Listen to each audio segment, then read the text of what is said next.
multiple parts in terms of how a linguist would analyze them. Irregular memorized forms and regular rule-generated forms.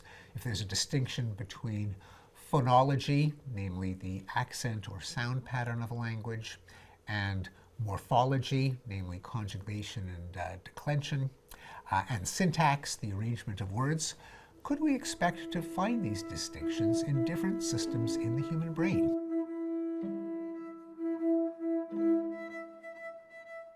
Well, not in the sense of the old phrenology diagram where each patch of brain implements a different mental power. We know that the brain doesn't work that way. It is an intricately complex network of 100 billion neurons interconnected by 100 trillion synapses or connections. And there's no reason that it should look like the flank steak and the rump roast of the supermarket cow with the dotted lines separating the parts.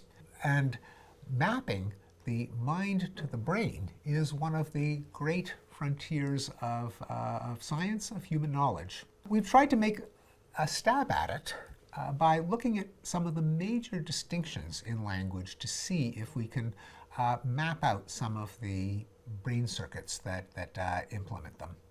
Now, when you study the human brain, unlike, say, the brain of a mouse, you've got the obvious disadvantage that most people don't want to donate their brains to science when they're alive. And people don't take well to holes being drilled into their skull or parts being taken out. So you've got to be ingenious in trying to figure out what the human brain does. And if you're interested in language, it's the human brain that you're pretty much stuck with. So with some collaborators, a former graduate student named Michael Ullman and my late colleague Suzanne Corkin, we tried to see if we could look at just the basic distinction between the procedural system of language, the algorithms, the rules, the parts that generate regular forms like walk, walked, and sexted, doxed. On the one hand, the irregular memory-dependent part of language, bring, brought, cling, clungs, sleep, slept, and so on.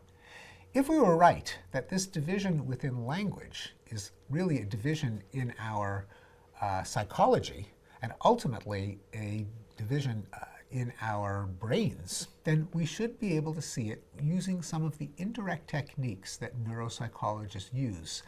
Namely, you work with people who have had various kinds of injuries to the brain or degeneration. Use that as a kind of experiment of nature, where nature has already done a manipulation, and you try to use that to see what it reveals about how the mind dissociates into parts. Hate to interrupt. Wouldn't you prefer uninterrupted indulgence? Head to findqualia.com to access the entire series by the genius Steven Pinker, completely ad-free. And what we found is that for stroke patients who suffer a kind of aphasia, a loss of language called Broca's aphasia, named after Broca's area, itself named after the neurologist Paul Broca, an area low in the left hemisphere in the frontal lobe of the brain, most obviously connected to articulation and pronunciation and planning. But even though Broca's area may be a little patch when we look at it with our eyes, there are hundreds of millions of neurons, and there's an awful lot going on in that area, and it's deeply connected to other areas of the brain. It's not like it works by itself. And so Broca's aphasia can occur with a variety of kinds of damage. But what they all kind of have in common is that there's more of an impairment in the rule-based part of language than in the memory-based. It's all a relative matter. And it predicts that patients with agrammatism, that is difficulty in sequencing words, should also have more difficulty with regular verbs like walk, walked, or in the case of a novel verb like what is the past tense of blick, we all say blicked, but if your rule component is compromised, that's going to be a real challenge because you've never heard it before.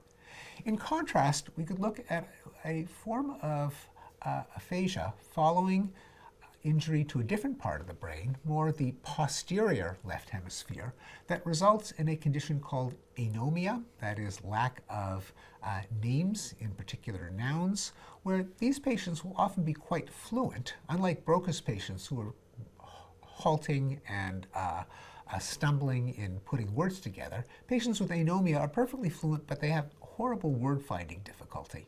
It's always the thing and the guy, and they grasp for words even though they have no trouble using them in sentences. There, the prediction is they should have more trouble with the irregular forms of language. They might even make errors, as kids do, and say sleep, sleeped, bring, bringed. Indeed, we found that. We even found a similar dissociation between the computational part of the brain and the memory part of the brain in two different degenerative conditions. Alzheimer's disease, which everyone knows involves tragic losses of memory, including difficulties in finding words. But because of the particular pattern of degeneration in Alzheimer's disease, it often hits the memory system more than the computational or procedural system. And Alzheimer's patients, until the later stages, can often be quite fluent, even though they have trouble finding the right word. In contrast, Parkinson's disease conspicuously involves difficulty in initiating motion and in control over the muscles, but the part of the brain that controls our actions blends into the part that controls our plans, our thoughts, our procedures. And indeed, Parkinson's disease patients sometimes have trouble in ordering words properly.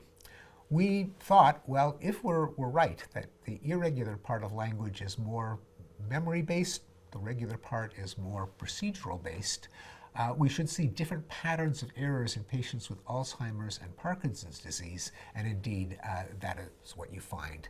The difference is not stark enough that you could use this as a diagnosis, and of course there are other ways of diagnosing, but it is a way of working with these patients, suffering these tragedies, in order to deepen our understanding of the relationship between the mind and the brain.